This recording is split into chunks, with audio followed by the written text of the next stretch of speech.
Alors, je m'appelle Norbert Piché et puis je suis le directeur national du Service jésuite des réfugiés, basé ici à Montréal. Alors, le Service jésuite des réfugiés est un organisme international. On a différents projets pour aider les réfugiés. Ici au Canada, on a un programme de parrainage et en plus de ce parrainage-là, on fait du plaidoyer et on conscientise les gens sur la question des réfugiés. Nous sommes ici aujourd'hui parce que nous allons faire un exercice de simulation qui s'appelle un voyage en exil. Et c'est un exercice de simulation qui a comme but de montrer aux participants qu'est-ce que c'est être un réfugié. Alors, on sait très bien que dans le monde occidental aujourd'hui, l'opinion n'est pas très favorable envers les réfugiés. Donc, on voudrait que les gens, en obtenant une plus grande compréhension de la question des réfugiés, puissent être plus en solidarité avec eux.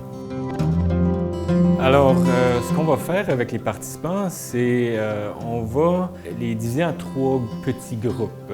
Et chaque petit groupe représente une région particulière du monde où il y a des réfugiés. Ces 3 régions sont l'Afrique, le Moyen-Orient et l'Amérique centrale et les Caraïbes. Une fois qu'ils seront en petits groupes, chacun des participants recevra une identité particulière d'un réfugié. En ayant cette identité-là, il va devoir prendre des décisions.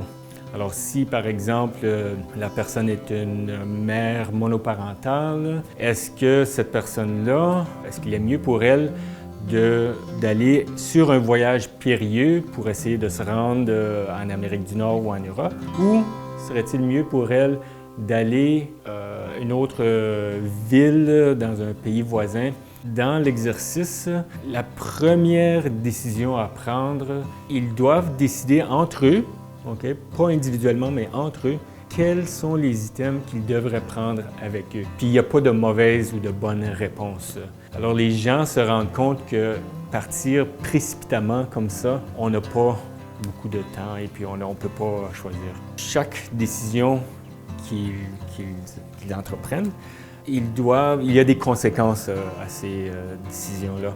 Alors, lorsque, par exemple, quelqu'un qui vient de l'Amérique centrale doit décider, bon, est-ce que j'arrête mon cheminement au Mexique, puis je demande l'asile là, ou je continue jusqu'aux États-Unis?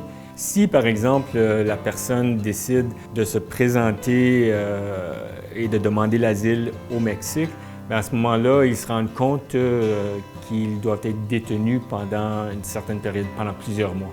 Quelqu'un qui arrive aux États-Unis, s'il décide de traverser de façon irrégulière, à ce moment-là, il risque, premièrement, de mourir, par exemple, dans le désert d'Arizona. Et puis, s'il réussit à traverser le désert, les autorités américaines pourraient l'arrêter. Alors, mon souhait, c'est que les gens qui participent puissent être de plus en plus conscients de la vie d'un réfugié et puis être plus en solidarité avec eux. Et une fois qu'ils ont cette solidarité, bien, à ce moment-là, ils peuvent passer à l'action. Alors, à travers de ça, on peut transformer un peu la société.